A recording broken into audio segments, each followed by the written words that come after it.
خراج عقیدت پیش کر سکیں کہ جیسے عظیم ساتھی سرور گرامی علیہ الصلاۃ والسلام سے پہلے کسی نبی اور پیغمبر کو میسر نہیں آئے ہیں،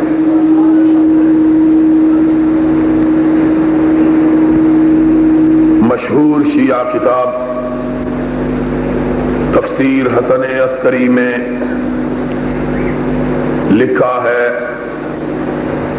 کہ ساری کائنات میں رب کائنات نے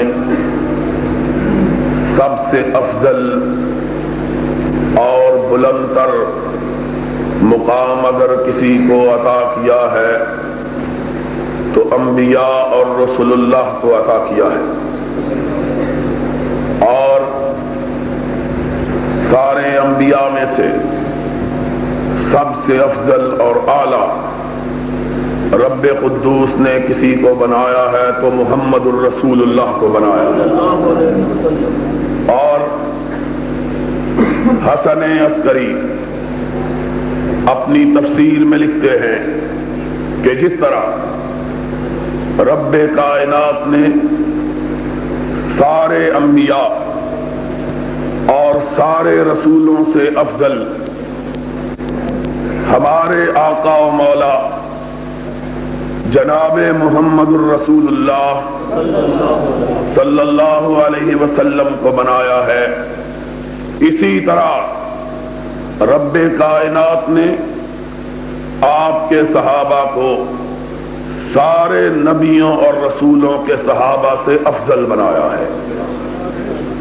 ہمارے نبی سارے نبیوں سے افضل اور ہمارے نبی کے ساتھی سارے نبیوں کے ساتھیوں سے افضل، اور پھر سب کی فضیلت مسلمہ اپنے اپنے مقام پر، اور کیسے یہ مقدس ہستیاں اس مقام بلند کی مالک اور وارث نہ ہو کہ رب کائنات نے انہیں یہ شرف عطا کیا کہ انہوں نے اپنی زندگی میں حالت ایمان میں اپنے آقا و مولا کے چہرہ پر انوار کو دیکھا ہے، اور رب کائنات نے اپنے نبی اقدس سے انہیں اور ایسے سارے لوگوں کو یہ خوشخبری سنوائی ہے کہ لوگوں لا تمس النار من رعانی او رعا من رعانی، جس نے میرے چہرہ پر انوار کو اپنی آنکھوں سے دیکھ لیا، اللہ نے ان آنکھوں پر جہنم کی آگ کو حرام کر دیا ہے۔ اور صرف یہی نہیں، اگر یہی بات ہوتی تو بہت بڑی بات تھی، لیکن سرور گرامی علیہ الصلاۃ والسلام نے اپنے رفقا کے مقام کی فضیلت کو اور زیادہ آشکار اور اجاگر کیا، یہ کہہ کر اور من رعانی، میرے دیکھنے والوں پر تو جہنم کی متفقہ عقیدہ ہے اسلام کا، مسلمانوں کا، اور یہ عقیدہ سرور کائنات صلی اللہ علیہ وسلم کی زندگی میں بھی تھا، صدیق اکبر کے زمانے میں بھی، فاروق اعظم کے دور میں بھی، عثمان ذی النورین کے زمانے میں بھی، علی مرتضیٰ کے دور میں بھی، جناب حسن کے ایام میں بھی، حضرت معاویہ کے زمانے میں بھی، حضرت حسین کے زمانے میں بھی، قرون اولا ساری کی ساری فضیلت والی صدیاں اسی عقیدے کو مسلمانوں کے عقیدے کے طور پر دیکھتی رہی اور مشاہدہ کرتی رہی، کبھی اس عقیدے میں اختلاف رونما نہیں ہوا۔ مسلمانوں کا یہی عقیدہ اختلاف رونما نہیں ہوا. مسلمانوں کا یہی عقیدہ، مومنوں کا یہی عقیدہ، اہل بیت کا یہی عقیدہ، نبی کی اولاد کا یہی عقیدہ، حضرت علی کا یہی عقیدہ، حضرت علی کے خانوادے کا یہی عقیدہ کہ کائنات میں جس نے سرور گرامی علیہ الصلوۃ والسلام کے چہرہ پر انوار کو اپنی آنکھوں سے دیکھ لیا، اللہ نے اس پر جہنم کی آگ کو حرام کر دیا ہے. یہ عقیدہ متفقہ عقیدہ تھا. اور آج اگر اللہ رب العزت نے توفیق عطا فرمائی اور گلا جو مسلسل 1 مہینے کی مار کھا کھا کے بڑا تھک گیا ہے، اس نے ساتھ دیا اور آپ حضرات ذوق و شوق کا مظاہرہ کرتے رہے، تو آج انشاءاللہ حوالوں کے ساتھ، دلائل کے ساتھ، شواہد کے ساتھ، براہین کے ساتھ اور اپنے گھر کی گواہیاں نہیں، بیگانوں کی گھر کی گواہیوں سے یہ ثابت کروں گا کہ مسلمانوں کا یہ متفقہ عقیدہ تھا. اور اس عقیدے کے اندر سب سے پہلی دراڑ جو پیدا کی وہ کسی مسلمان کے فرزند نے پیدا نہیں کی، بلکہ غیر مسلم سازش کے نتیجے میں سب سے پہلے سرور کائنات علیہ الصلوۃ والسلام کے خلاف زبان تان دراز کی گئی. اور جس نے ابتدا میں، آغاز میں نبی کے صحابہ پر تان کیا، وہ سرور کائنات کی امت کا شخص نہیں بلکہ یہودی ملت کا فرد تھا. انشاءاللہ یہ ساری باتیں اللہ نے توفیق دی تو آج آپ کی خدمت میں پیش کر کے جاؤں گا. لیکن بنیادی طور پر یہ بات سمجھ لیجئے کہ مسلمانوں کے اندر قرن اول میں، قرن دوم میں، قرن سوم میں کوئی اختلاف نہ تھا کہ سرور کائنات علیہ الصلوۃ والسلام کے رخ زیبا کو جس نے بھی اپنی آنکھوں سے ایمان کی حالت میں دیکھ لیا، اللہ نے ہمیشہ کے لیے اس پر جہنم کی آگ کو حرام کر دیا ہے.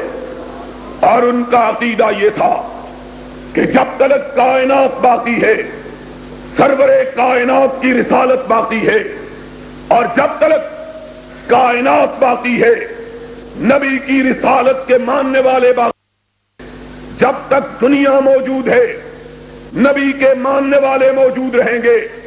لیکن ان سارے موجودین میں سے جو صدیوں پر پھیلے ہوئے ہیں، ان سب میں سب سے اعلیٰ اور افضل ہستیاں اگر کسی کی ہیں تو وہ نبی کے پاک صحابہ کی ہیں.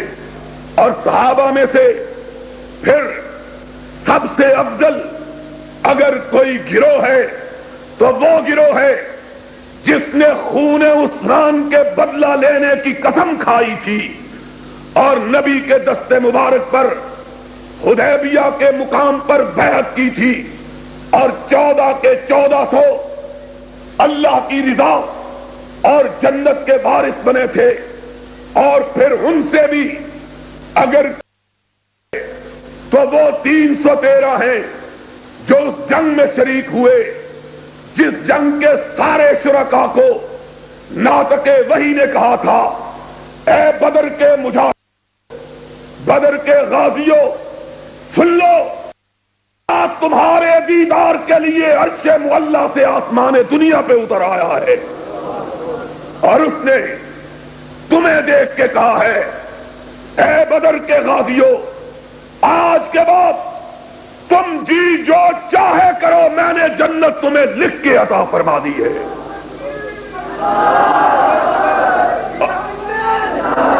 اور پھر ان میں سے بھی وہ 10 صحابی سب سے افضل ہیں جن میں سے ایک ایک کا نام لے کر نبی نے جنت کی بشارت دی ہے. ایک ایک کا نام لے کر. طلحہ فی الجنہ، زبیر فی الجنہ، ابو عبیدہ بن الجراح فی الجنہ، سعد بن ابی وقاص فی الجنہ، سعید بن العاص فی الجنہ. 10 کے 10 صحابی جنہیں عشرہ مبشرہ کا لقب حاصل ہے. اور پھر ان 10 میں سے بھی وہ 4 سب سے افضل ہیں جو سرور کائنات کے بعد آپ کی امامت گاہ پر امت کے تاجدار بنا کر کھڑے کیے گئے. اور ان 4 میں سے بھی پھر وہ سب سے افضل ہے جس کے بارے میں رحمت کائنات نے، ناطق وحی نے آسمان والے کا اشارہ پا کر یہ کہا تھا جبکہ آپ نے یہ بیان کیا تھا ان للجنت 8 ابواب، جنت کے 8 دروازے. کسی کا نام باب الجہاد، کسی کا نام باب الصلاۃ، کسی کا نام باب الریان، کہ وہ جس نے گردن کو کٹایا، اپنی رگوں کے لہو کو بہایا، اس کو باب الجہاد سے پکارا جائے گا. آؤ جنت میں جانے کے لیے باب الجہاد سے گزر کے جاؤ. جب کائنات سوتی رہی، وہ جاگ کے رب کی بارگاہ میں سجدے کر کے رب کو مناتا رہا. اس کو پکارا جائے گا آؤ باب الصلاۃ سے گزر کر جنت میں جاؤ. جس نے کثرت سے نفلی روزے رکھے اس کو پکارا جائے گا آؤ آج سیرابی کے دروازے سے گزر کے جاؤ. سرور کائنات کا بوڑھا یار غار بیٹھا ہے. دل میں خیال آیا، خیال نے الفاظ کا جامہ پہنا، لبوں سے الفاظ جدا ہوئے. آقا جائے گا تو ایک ہی دروازے سے، کہ داخل ہونے والا جب بھی کہیں داخل ہو ایک ہی دروازے سے گزر سکتا ہے. لیکن کوئی ایسا خوش نصیب بھی ہوگا جس کو یہ اعزاز ملے کہ جنت کے 8 دروازوں کے دربان فرشتے آواز لگائیں آؤ ہمارے دروازے سے ہو کے جنت میں جاؤ، آؤ ہمارے دروازے سے گزر کے جنت میں جاؤ. آقا کوئی ایسا بھی ہوگا؟ رحمت کائنات سر اقدس کو جھکایا. آقا سر اقدس کو اٹھائیے. جواب رب نے دیا. کہا کیا جواب دیا؟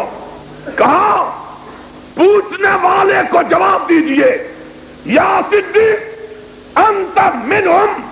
جس کو جنت کے 8 دروازوں سے پکارا جائے گا وہ صدیق اکبر ہوگا.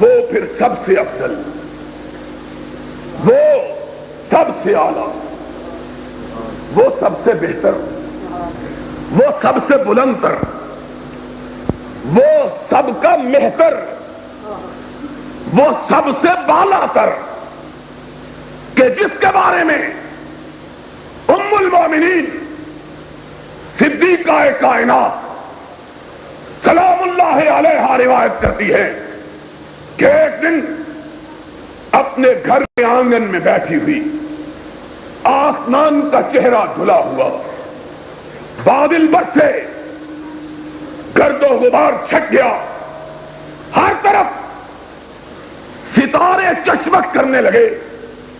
جدھر نگاہ اٹھاتی ہوں ستارے ہی ستارے. میں ستاروں کے نظارے میں محو تھی کہ آمنہ کا چاند میرے گھر کے آنگن میں آتا.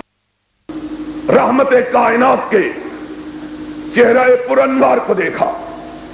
ایک سوال صدیقہ کے لبوں پہ آ گیا، یا رسول اللہ هل لأحد من الحسنات عدد نجوم السماء.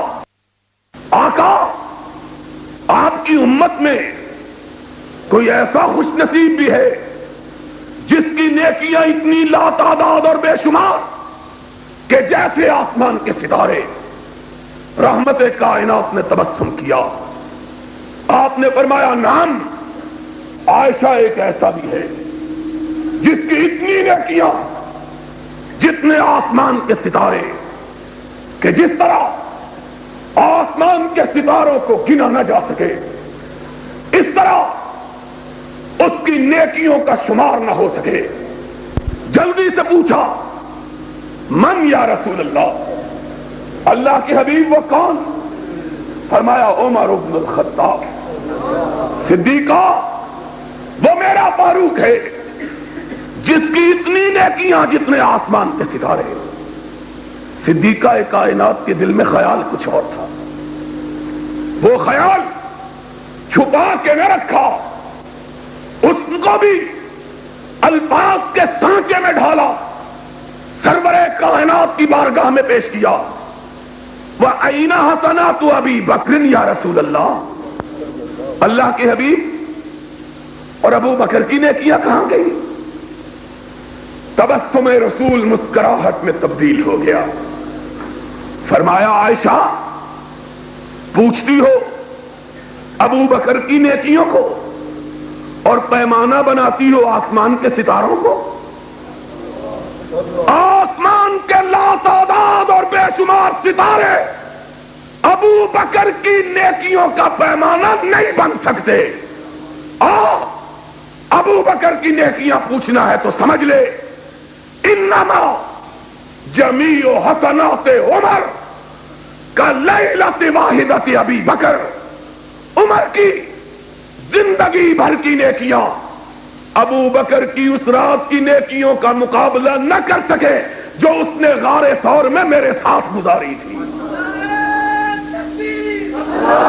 وہ رات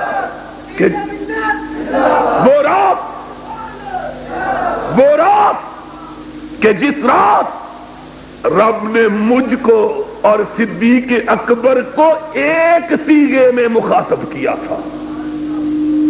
مجھ میں اور صدیق میں جدائی گوارا نہ کی. یہ نہیں کہا کہ لا تحزن ان اللہ معی ومعک. خدا نے کہا لا تحزن ان اللہ معنا. صدیق آج غار ثور میں تجھ کو یہ مقام ملا کہ محمد اور صدیق تیری روح اللہ نے ایک کر دی ہے. خدا نے کہا ان اللہ، وہ پھر کائنات میں سب سے اعلیٰ، سب سے افضل، سب سے بلندر کہ محمد الرسول اللہ صلی اللہ علیہ وسلم جس کی نیکیوں کے لیے آسمان کے ستاروں کو بھی پیمانہ بنانے کے لیے تیار نہیں ہے. اور یہی عقیدہ ساری امت کا تھا. سن لو آج انشاءاللہ یہ بات سمجھا کے جاؤں گا کہ امت میں کسی ایک شخص کا بھی اس کے مخالف عقیدہ نہ تھا. اور امت کا عقیدہ کیسے نہ ہو؟ خود رسول کا یہی عقیدہ تھا. خود رسول کا بھی اور خود رسول کا. جاؤ کتاب اٹھاؤ دیکھو، ایک بڑھیا نبی کی بارگاہ میں حاضر ہوتی ہے، سوال کرتی ہے یا رسول اللہ صلی اللہ علیہ وسلم، میں کمزور، فقیر، ناتمام، بے کس و بے بس، غریب، مفلس و قلاش. آقا میرے پاس کھانے کے لیے کچھ نہیں، تیری بارگاہ میں آئی ہوں، مجھے کچھ عطا کر دے. آج 2 ٹکے کا واعد آتا ہے صدیق پہ کیچڑ اچھالتا ہے اور چلا جاتا ہے، کسی کے کان پہ جوں نہیں رینگتی، ماشاء اللہ کا کوئی ضابطہ حرکت میں نہیں آتا، کوئی فوج تخت مست نہیں ہوتی، کوئی ڈپٹی کمشنر قدغن عائد نہیں کرتا۔ میں بارہا یہ بات کہہ چکا ہوں، پورے پاکستان بھر میں یہ ایام جو محرم کے گزرے ہیں اتنا کچھ سنا ہے کہ دل پک گیا ہے، اور باشگاہ الفاظ میں کہتا ہوں کیوں گردش مدام سے گھبرا نہ جائے دل، انسان ہوں پیالہ و ساغر نہیں ہوں میں۔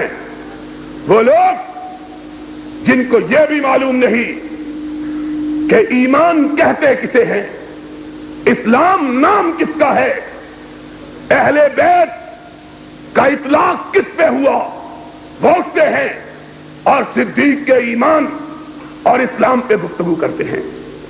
ضیاء الحق کے لیے ماشاء اللہ کے ضابطے موجود، اور کائنات کے امام کے یار غار کے لیے کوئی ضابطہ نہیں۔ آج ہمارے لیے جلسوں پر پابندی، اجتماعات پہ پابندی، ہم تو اس حجاب کے قائل ہی نہیں جو آج حجاب یہاں دیکھا ہے، تھوڑے لوگ اندر باقی باہر، باہر جلسہ کی اجازت دینے میں تکلیف کیا ہے؟ اگر لوگوں کے جلسے جلوس جس میں اسلاف کے خلاف، سرور کائنات کے اصحاب کے خلاف اور روئے زمین کی بہترین کے خلاف حرزہ سرائی کے لیے روٹ دیے جا سکتے، اجازت نامے دیے جا سکتے، تو سرور کائنات کے صحابہ کے تقدس کے لیے، ان کی مدح سرائی کے لیے، ان کو خراج تحسین پیش کرنے کے لیے جلسے کی اجازت بار کیوں نہیں دی جاتی؟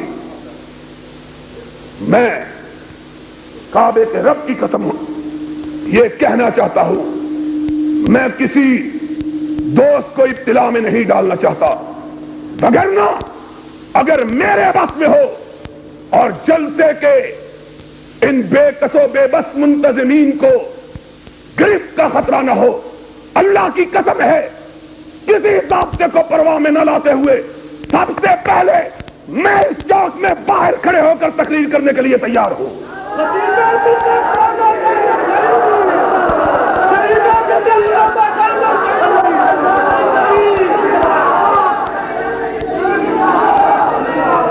یہ کوئی بات ہے؟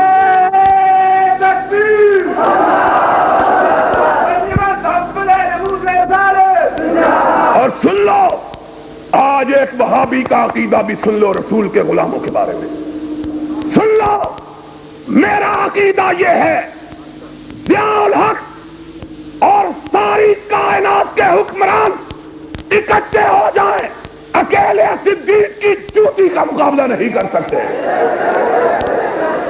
کوئی بات ہے؟ تمہارے لیے ماشاء اللہ کے ضابطے اور کائنات کے امام کے یار غار کے لیے کوئی ضابطہ نہیں؟ سن لو، میں یہ کہنا چاہتا ہوں اور یہ بات نوٹ کروانا چاہتا ہوں، جس ملک میں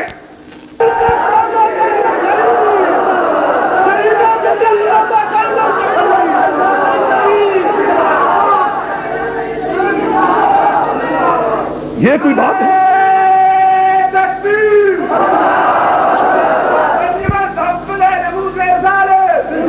اور سن لو، آج ایک وہابی کا عقیدہ بھی سن لو رسول کے غلاموں کے بارے میں، سن لو، میرا عقیدہ یہ ہے ضیاء الحق اور ساری کائنات کے حکمران اکٹھے ہو جائیں، اکیلے صدیق کی چوٹی کا مقابلہ نہیں کر سکتے۔ کوئی بات ہے؟ تمہارے لیے ماشاء اللہ کے ضابطے اور کائنات کے امام کے یار غار کے لیے کوئی ضابطہ نہیں؟ سن لو، میں یہ کہنا چاہتا ہوں اور یہ بات نوٹ کروانا چاہتا ہوں، جس ملک میں صدیق و فاروق، عثمان و علی کے خلاف عرضہ سرائی ہو، اس ملک پہ کبھی رب کے کرم کی برکھا نہیں برس سکتی۔ یاد رکھنا میری بات۔ آج کہتے ہو ہمارے ملک میں یہ افتاد ہے، یہ افتاد ہے، اس ملک پہ افتاد کیوں نہ کے خلاف عرضہ سرائی کی جائے کہ ہمارا اسلام جن کا رہین منت ہے، اگر وہ آج نہ ہوتے تو ہم نے جنو پہن کے بتوں کی پرستش کرنا تھی۔ آج صدیق کے خلاف، فاروق کے خلاف، اور یہ پہلوانوں کا شہر ہے۔ مجھے معلوم نہیں کہ یہ اتنی سی چھوٹی مسجد میں سما کیسے گئے ہیں۔ اگلی دفعہ جلسہ کرنا، اسی لیے میرا نام تم نے پہلے نہیں لکھا تھا، ڈرتے ہوئے کہ یا اپنا گریباں چاک یا دامن یزداں چاک۔ ہم نہ کسی کو گالی دیتے ہیں، نہ گالی دینا ہمارے مذہب میں جائز ہے۔ تبرہ اور لوگوں کا شعار ہے، تولا ہمارا شعار ہے۔ ان کا مذہب گالی دینا، ہمارا مذہب محبت کرنا۔ ہم گالی دینے والے نہیں ہیں، لیکن سن لو، گالی دینا اور بات ہے، اپنے حقوق کے لیے کٹ مرنا اور بات ہے۔ اور وہ لوگ کیسے نہ صدیق کی عظمت کے لیے مرے جن کے لیے رب نے نجات کے لیے شرط یہ قرار دی ہے کہ وہ صدیق کی پیروی کرے۔ والذین اتبعوہم بإحسان رضی اللہ عنہم ورضوا عنہ۔ اور آج کے حکمرانوں سن لو، صدیق و فاروق کے خلاف گالی دینے کی تم نے کھلی چھٹی دے رکھی ہے۔ جس حکمران نے یہ اجازت دی ہے وہ اس ملک سے گالی بن کے رخصت ہوا ہے۔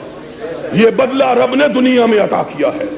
تو میں یہ کہہ رہا تھا، پوری کائنات کے مسلمانوں کا عقیدہ یہ تھا کہ سرور کائنات کے بعد سب سے افضل ترین ہستی اگر کوئی ہے، سب سے افضل ترین گروہ ہے تو صحابہ کا، اور صحابہ میں سے سب سے افضل ترین جماعت ہے تو بیعت رضوان والوں کی، اور بیعت رضوان والوں سے بھی کوئی افضل ہے تو بدر کے غازی اور مجاہد، اور بدر کے غازیوں سے بھی کوئی افضل ہے تو عشرہ مبشرہ، اور عشرہ مبشرہ سے بھی کوئی افضل ہے تو خلفائے راشدین، اور ان کا بھی اگر کوئی امام ہے تو صدیق اکبر۔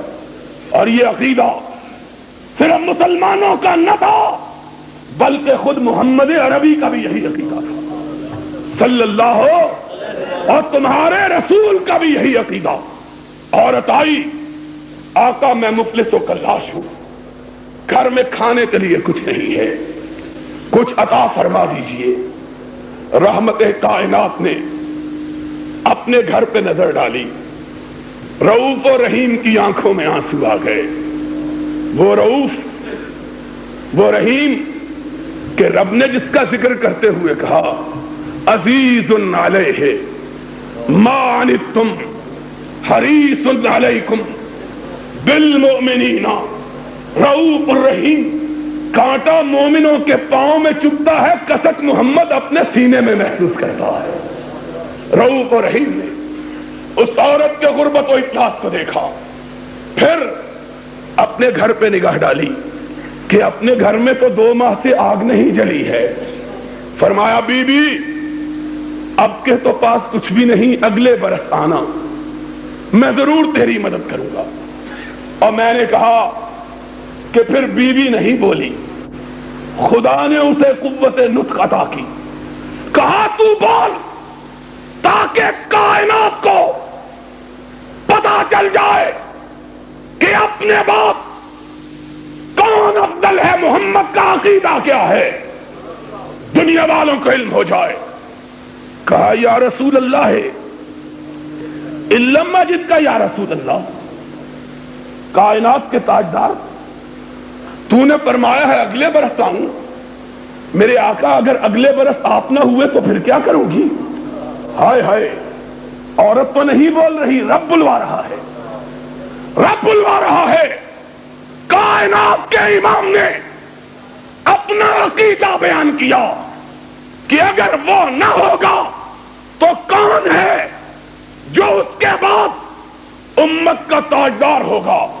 فرمایا فاتی ابا بکر اے بی بی اگر رسول نہ ہوگا تو رسول کا نائب صدیق اکبر ہوگا.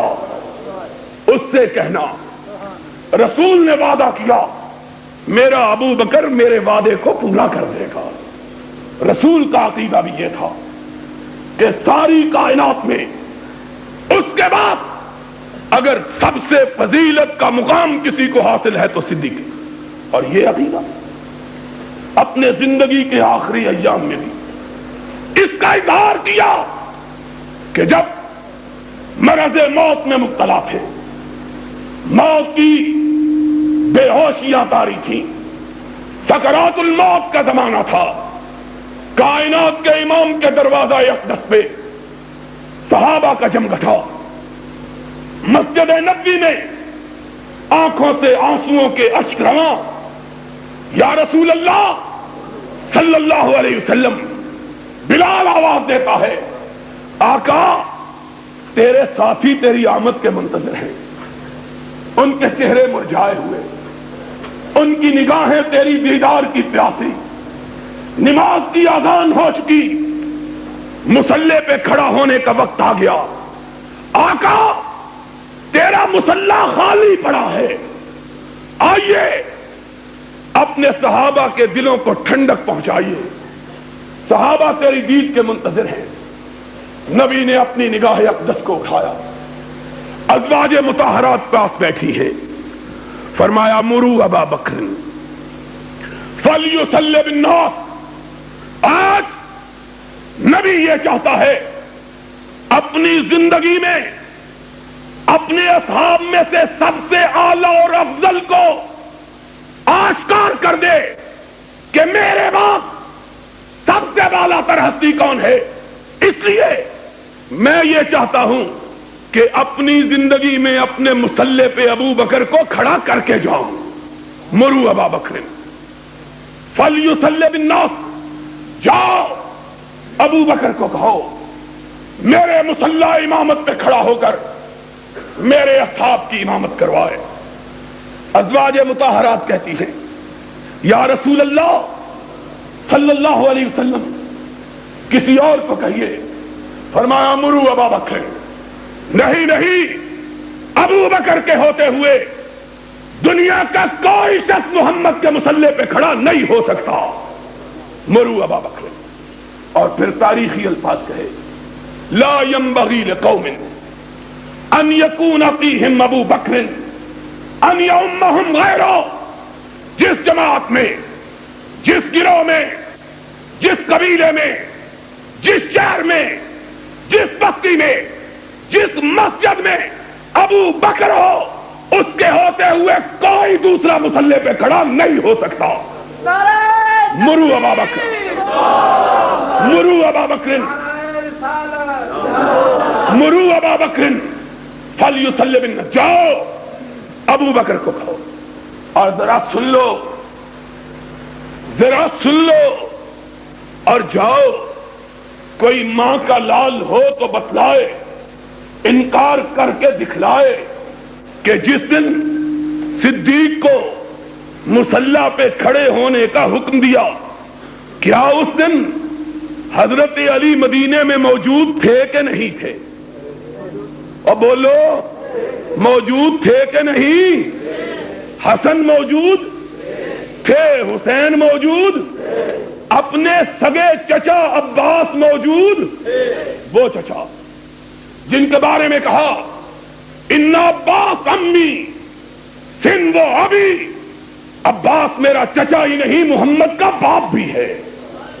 باپ موجود، داماد موجود، اپنے چچے کا بیٹا عقیل موجود، عبداللہ ابن عباس موجود، سیدہ شباب اہل الجنہ حسن اور حسین موجود. لیکن کہا ان میں سے کوئی بھی ابو بکر کے آگے کھڑا نہیں ہو سکتا.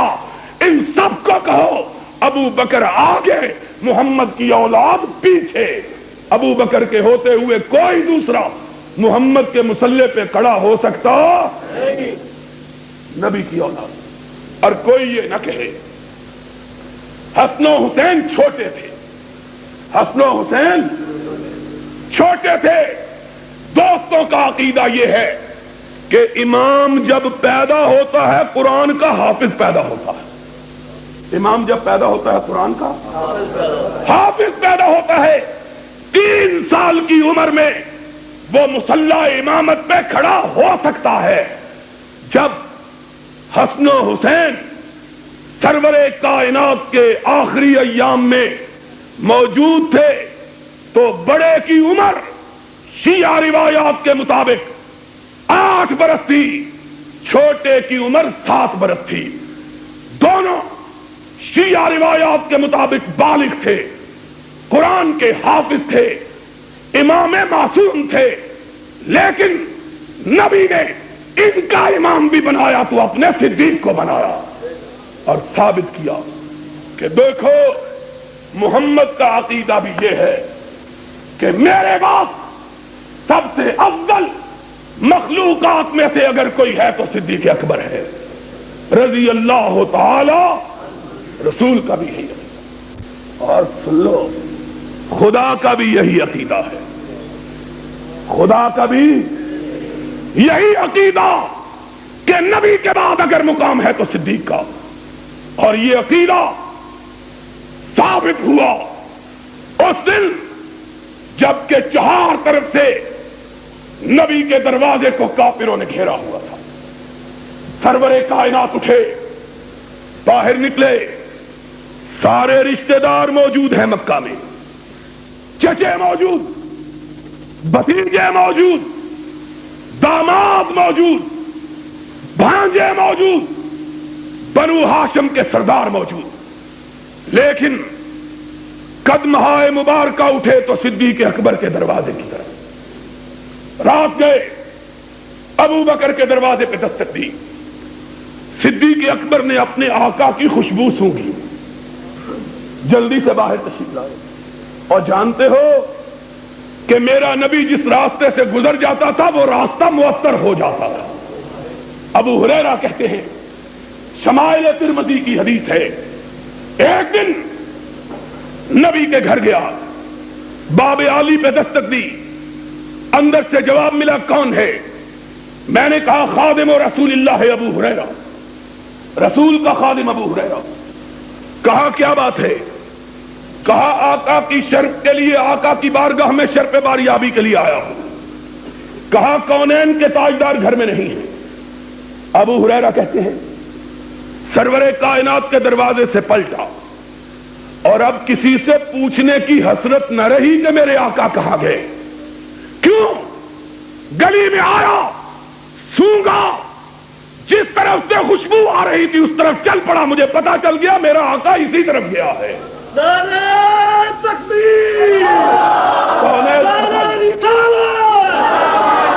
کونین کا تاجدار جدھر سے گزر جاتا ہے وہ راستہ معطر ہو جاتا ہے۔ صدیق نے اپنے گھر میں سونگا کہ کائنات کے تاجدار کی خوشبو آ رہی، دروازے پہ دستک ہوئی، جلدی سے دروازہ کھولا، سامنے بدر تمام کو دیکھا کہ آج ماہ تمام ابو بکر کی چوکھٹ پہ اتر آیا ہے۔ فرمایا آقا اس رات گئے آپ کہاں تھے؟ فرمایا ابو بکر آج مجھے ہجرت کا حکم ہو گیا ہے۔ یا رسول اللہ میرے لیے کیا ارشاد ہے؟ فرمایا جس خدا نے مجھے ہجرت کا حکم دیا اس نے تجھ کو بھی ہجرت کا حکم دیا ہے۔ صدیق کی آنکھوں میں آنسو آئے، کہہ لگے یا رسول اللہ اسمانی رب العرش من فوق العرش، کیا عرش والے نے میرا نام لے کے حکم دیا ہے؟ آقا اللہ نے میرا نام لے کے کہا۔ نبی نے صدیق کی آنکھوں میں جگمگاتے ہوئے تاروں کو دیکھا، فرمایا صدیق خوش ہو جا کہ عرش والے نے تیرا نام لے کے حکم دیا ہے کہ اس سفر میں اور گجرانوالے کے لوگوں یاد رکھنا کہ اس سفر میں جو نبی کی زندگی کا سب سے مقدس سفر تھا، نبی نے بہت سے سفر کیے، بے شمار سفر کیے، بدر کی طرف سفر کیا، حنین کی طرف سفر کیا، احد کی طرف سفر کیا، حدیبیہ کا سفر کیا، حج کا سفر کیا، لیکن نبی کی زندگی کے سب سے اعلیٰ سفر دو ہیں، ایک زمین کا سفر، ایک آسمان کا سفر۔ زمین کا سفر ہجرت کا سفر، آسمان کا سفر معراج کا سفر۔ اور سن لو، یہ نبی کی زندگی کے سب سے اعلیٰ سفر، سب سے افضل سفر، سب سے بہتر سفر۔ اور ان دونوں سفروں کے لیے رفیق سفر بھی کائنات کے سب سے اعلیٰ لوگ، رفیق سفر بھی کائنات کے سب سے اعلیٰ لوگ۔ آسمان کے سفر کے لیے آسمانوں کا سردار جبریل امین ساتھی بنایا گیا، اور ہجرت کے سفر کے لیے زمینوں کا سردار صدیق اکبر ہمسفر بنایا گیا۔ اللہ نے بھی بیان کیا، اللہ نے بھی بتلایا کہ محمد الرسول اللہ صلی اللہ علیہ وسلم کے بعد سب سے اعلیٰ، سب سے بہتر انسان اگر کوئی ہے تو صدیق اکبر ہے۔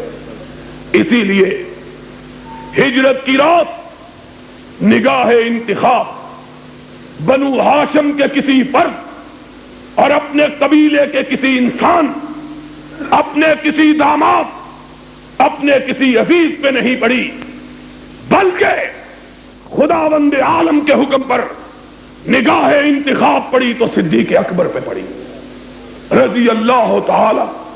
اور اسی لیے ہم یہ کہا کرتے ہیں، ہم سے کیا بیان کرتے ہو کہ ہم تو علی کے ثناخان اور یہ عقیدہ رکھنے والے کہ جو علی کی فضیلت کا منکر ہے اس کا سینہ ایمان سے خالی۔ لیکن ذرا خدا لگتی تو کہو کہ علی کی منقبت میں یہ بیان کرتے ہو کہ ہجرت کی رات اس کے پاس نبی کا بستر تھا۔ ہم نے کہا اس کے فضائل کا کیا کہنا کہ جس کے پاس آج اس کا بستر ہے جسے رب نے کائنات کا تاجدار بنا کے بھیجا۔ لیکن ذرا انصاف تو کرو کہ جس کے پاس بستر ہے وہ تو بڑی فضیلت والا، اور لیکن جس کے پاس خود بستر والا ہے اس کی فضیلت کا کیا کہنا ہے؟ یہاں تو بستر ہے، اور غار ثور میں صدیق کی گود میں خود بستر والا ہے۔ تو لوگوں، میں یہ کہہ رہا تھا کہ خود رب کائنات نے مومنوں کو یہ بتلایا کہ محمد الرسول اللہ صلی اللہ علیہ وسلم کے بعد کائنات میں اگر کسی کا مقام ہے تو اس کا جس کو میں نے ہجرت کے لیے محمد کا ہم سفر بنایا ہے صلی اللہ علیہ وسلم۔ اور اسی لیے نبی یہ کائنات نے اپنا، مومنوں کا، رب کا، تینوں کا اکٹھا عقیدہ بتلایا اپنے مصلی پہ ابو بکر کو کھڑا کر کے، یا واللہ والمومنون الا ابا بکر۔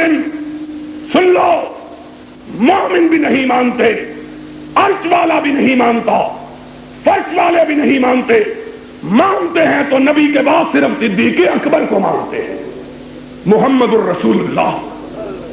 اور نبی کے سارے صحابہ کا بھی یہی عقیدہ تھا۔ چنانچہ سقیفہ بنی ساعدہ میں جب انصار سعد ابن عبادہ کو امیر المومنین بنانے کے خیال سے لے کر گئے اور فاروق کو، ابو عبیدہ ابن الجراح کو رضوان اللہ علیہ مجمعین علم ہوا، بھاگے ہوئے سقیفہ میں پہنچے، گفتگو ہوئی، لوگوں مہاجرین کے ہوتے ہوئے کوئی انصاری، کوئی دوسرا خلیفہ نہیں بن سکتا۔ لوگوں نے نبی کا نام سن کے گردن کو جھکا دیا۔ اب صدیق نے فاروق کے ہاتھ کو پکڑا، کہا فاروق ہاتھ بڑھاؤ، میں تیرے ہاتھ پہ محمد کی نیابت کی بیعت کرتا ہوں۔ فاروق کی آنکھوں میں آنسو آ گئے۔ کہا ابو بکر یار غار کے ہوتے ہوئے کوئی دوسرا آگے کیسے ہو سکتا ہے؟ صحابہ نے اتفاق کیا کہ ابو بکر کے ہوتے ہوئے کوئی دوسرا محمد کی خلافت کا حقدار نہیں بن سکتا۔ چنانچہ صحابہ کے اجماع سے صدیق اکبر کی بیعت ہوئی۔ اور آج لوگ کہتے ہیں خلافت چھین لی گئی۔ 10 دن محرم کے ہر روز ہم یہی سنتے رہے، خلافت چھین لی، خلافت چھین لی، خلافت غصب کر لی۔ ہم نے کہا کس نے غصب کی؟ کس کی غصب ہو گئی؟ غصب ہوئی، ابو بکر نے غصب کر لی۔ ہم نے کہا تمہیں یہ کس نے کہا؟ انہوں نے کہا ہم نے اپنے کلمے میں پڑھا، ہم نے اپنی اذان میں سنا، اشہد ان علی ولی اللہ ولی رسول اللہ خلیفتہ بلا فصل، کہ بلا فصل خلیفہ یہ تھا اور باقی غاصب تھے۔ ہم نے کہا کہ خود علی نے بھی کبھی یہ کہا؟ ان سے پوچھا ہوتا جن کا نام لے کر ابو بکر کو غاصب قرار دیتے ہو، کبھی اس سے بھی پوچھو اس کا عقیدہ کیا ہے۔ تمہاری 4 کتابیں، سب سے قدیم حدیث کی کتاب کتاب الغارات سخوی کی، بہار الانوار ملا باقر مجلسی کی، منتہی المقال مامکانی کی، منتہی الاعمال مرزا عباس قمی کی، چاروں نے لکھا کہ علی سے پوچھا گیا ابو بکر کی بیعت کے وقت تم کہاں تھے؟ ابو بکر کی بیعت کیسے ہوئی؟ علی نے جواب دیا ابو بکر، چاروں شیعہ کتابیں، کہا ان الناس ان صالوا علی ابا بکر علی ابی بکر کانصیال الجبیلۃ علی التراب۔ اور لوگوں تم میرے متعلق کیا کہتے ہو؟ تم نہیں جانتے ابو بکر کا مقام کیا ہے۔ جب عمر نے ابو بکر کا ہاتھ پکڑا، لوگ اس طرح ٹوٹ پڑے جس طرح شہد کی مکھیاں چھاتے پہ ٹوٹ پڑتی ہیں۔ کوئی دوسرا وہاں بات کرنے کی جرات نہیں کر سکتا تھا۔ لوگ اس طرح گرے جس طرح گرنے والا مٹی کا تودہ زمین پہ گرتا ہے، اس طرح لوگ ابو بکر کے ہاتھ پہ ٹوٹ کے گرے۔ علی تم نے کیا کیا؟ کہا فمضیت وقم فبایعتہ واطعتہ فیما اطاع اللہ ورسولہ۔ جب میں نے ابو بکر کے لیے لوگوں کی محبت کا یہ جذبہ دیکھا، میں بھی بھاگتا ہوا گیا اور ابو بکر کے ہاتھ پہ بیعت کر کے زندگی بھر اس کے پیچھے نمازیں پڑھتا رہا۔ آج کہتے ہو کہ جناب خلافت غصب ہو گئی، اور جس کی غصب ہوئی اس نے تو کبھی غصب کا نام اگر غصب ہو گئی تھی تو آج ذرا یہ مسئلہ بھی صاف ہو جائے۔ کیوں نہیں قاری صاحب؟ آج یہ مسئلہ بھی ذرا صاف ہو جائے۔ گجرانوالہ کے لوگ کیا یاد کریں گے؟ کہتے ہیں غصب ہو گئی۔ میں پوچھتا ہوں تمہاری سب سے معتبر کتاب کافی کلینی کے اندر، الارشاد شیخ مفید کے اندر، اعلام البراء طبرسی کے اندر، الفصول المہمہ ابن صباغ کے اندر، کشف الغمہ اربلی کے اندر، مروج الذات مسعودی کے اندر، حیات القلوب ملا باقر مجلسی کے اندر، منتہی الاعمال مرزا عباس قمی کے اندر، 10 کتابوں کے اندر لکھا ہے کہ ابو بکر کے زمانے میں حضرت علی چیف جسٹس کے عہدے پر قائم تھے. بتلاؤ اگر علی ابو بکر کو اپنی خلافت کا غاصب سمجھتا تھا تو اس کا عہدہ قضات اس نے قبول کیوں کیا تھا؟ آج ہم کو بتلاؤ، ہم جیسے غریب لوگ، فقیر لوگ، مفلس و کلاش لوگ، بے بس و بے کس لوگ، وہ لوگ جو علی کے جوتوں کے ذرات کی مقابلے میں کھڑا ہونے کی جرت نہیں کر سکتے، ہم جیسے لوگ. سی آئی ڈی والوں لکھو، غلط ہو تو دار پہ کھینچو. ہم جیسے لوگ، ہماری جائیداد کی ضبطی کے آرڈر ہوئے، اور اخباروں میں گجرانوالیوں پڑھا تھا کہ نہیں؟ جس مکان میں میں رہتا ہوں اس کے ضبطی کے آرڈر ہوئے. لوگ تو زکات کی ضبطی کا شکوہ کرتے ہیں. آج میرے پاس چینیا والی مسجد کے مدرسے دارالحدیث کے محتمل سیکٹری میر اشرف صاحب آئے، کہنے لگے جناب وہ زکات بند کر دی ہے. میں نے کہا پھر؟ کہنے لگے میں گیا، کہنے لگے علامہ صاحب کو کہو حکومت کی مخالفت چھوڑ دو، زکات دے دیں گے. میں نے کہا ضیاء الحق کو اقتدار چھوڑ دے، میں تجھ کو زکات دینے کے لیے تیار ہوں. ہم لوگ، تم زکات ضبط کر کے سمجھتے ہو حق بات کہنے سے باز آ جائیں گے.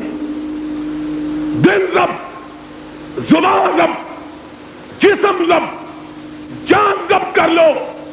کعبے کے رب کی قسم ہر چیز کو ضبط کر سکتے ہو، محمد کی محبت اور اس کے صحابہ کی عظمت کو ضبط نہیں کر سکتے.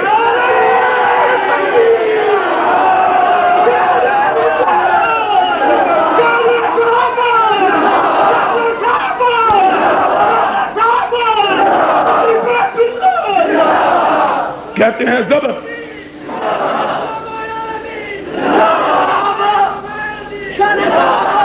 علماء اہل سنت سب کہتے ہیں، علماء اہل سنت کے انہوں میں روڑے تو لگ پہ. میں یہ کہہ رہا تھا ہم جیسے غریب لوگ، مفلس لوگ، کلاش، بے کسو بے بس، ہم تو کمزور ہیں.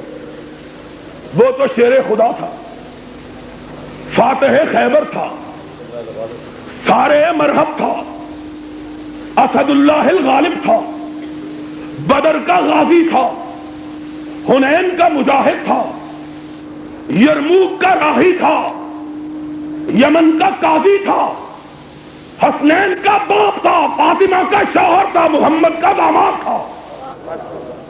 تم نے اس کو کیا سمجھا ہے؟ تم نے یہ سمجھا کہ صدیق اس کی خلافت بھی غصب کر لے اور اس کو عہدہ بھی قبول کر لے. تم نے آج کے گئے گزرے لیڈروں سے بھی بدتر سمجھا ہے. آج ماشاء اللہ کا دور وہ ہے کہ نہیں؟ ویسے معلوم نہیں ہوں.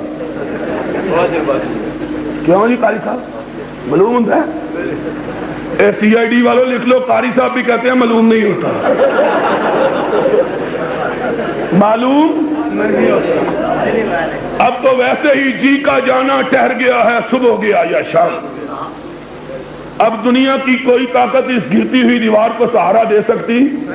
جو سہارا دے گا تھلے خود بھی آ جائے گا. ان نرے پاوے ہی رہ جانے گے، ان نرے پاوے ہی رہ جانے گے. اتنے چکھٹا کو خدا کا خوف کرو، کام سے وعدے کیے نبھاؤ، اور نہیں نبھاؤ گے تو سن لو ایک وہابی کی پشین گوئی بھی سن لو. کیوں جی حضرت بریلوی بڑیاں کر دینے پشین گوئی؟ آج ساڑی بھی پشین گوئی سن لو. ہم نے پاس اور یہ وزیر اعظم اتنا سونا شیشہ دیکھے تو شیشے نو توڑانا پی گیا. یہ باقی رکھے گا، یہ باقی رکھے گا. اب دنیا کی کوئی طاقت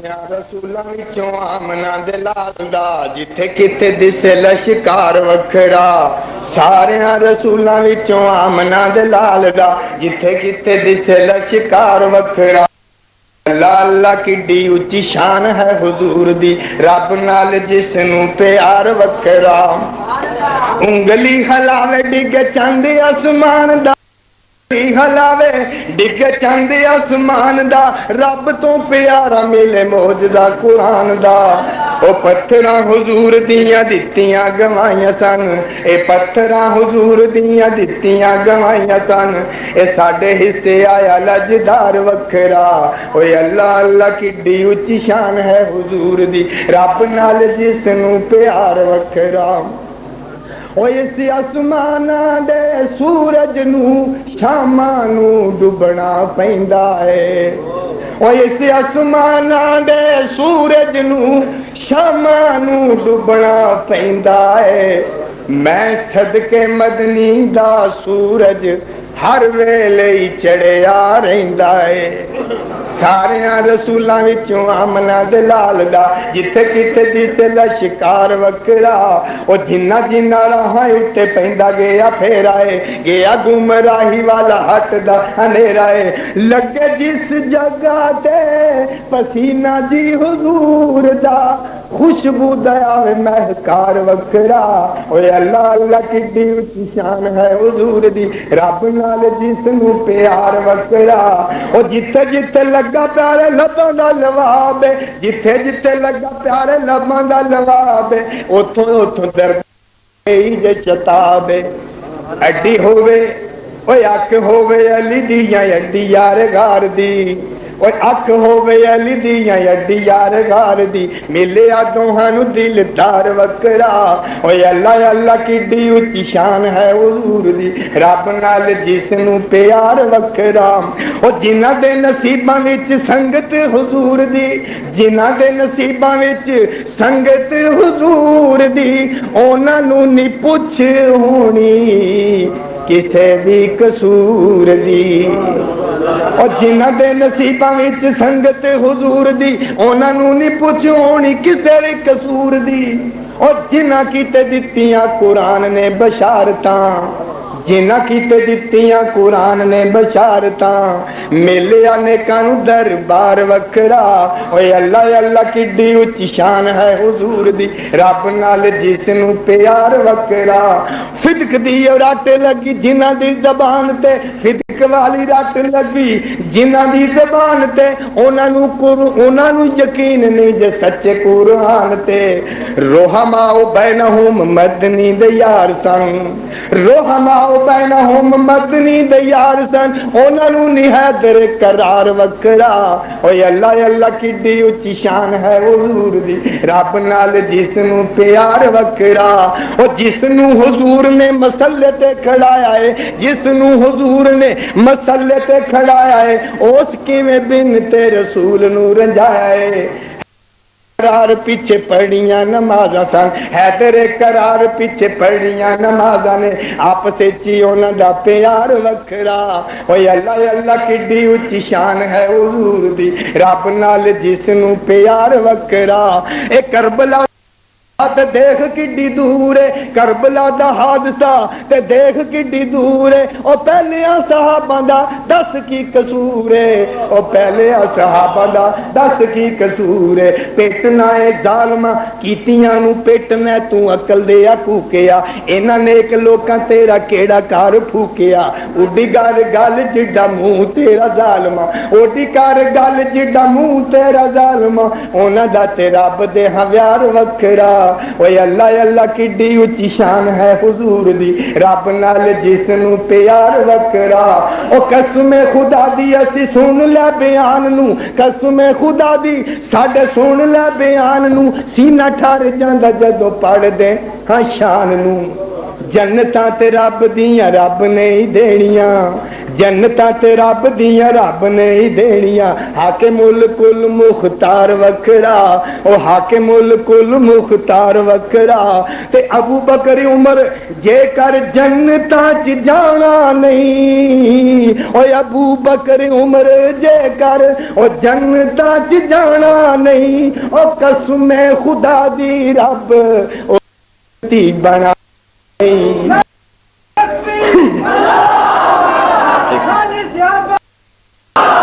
ابو بکر عمر جے کر جنت جانا نہیں او میرا تے ایمان رب او جنت بنانا نہیں جے نبی جانے جنتاں صحابہ نے بھی جامنا جے نبی جانے جنتاں صحابہ نے بھی جامنا اور رب دا وعدہ اقرار وکھرا تے گل ایک اصول دیتے جگ سارا جاندا گل ایک اصول دیتے جگ سارا جاندا او مانو جو مندا بولے حرامی اخوام دا او جگ سما گل ایک اصول دیتے جگ سارا جاندا او مانو جو مندا بولے حرامی اخوام دا عائشہ تے حفصہ ساڈے مومناں دی ماواں نے رب دے ہیں انہاں دا وقار وکھرا اوے اللہ اللہ کیڈی اونچی شان میرے پیر دی او لکھ واری جند قربان ان ساریاں تے رب دے رسول دیاں پیاریاں تے او سورج تے جو تھکے او دے منہ تے پینا ہے شاعر دسیا اشار وکھرا اللہ اللہ کیڈی اونچی شان میرے پیر دی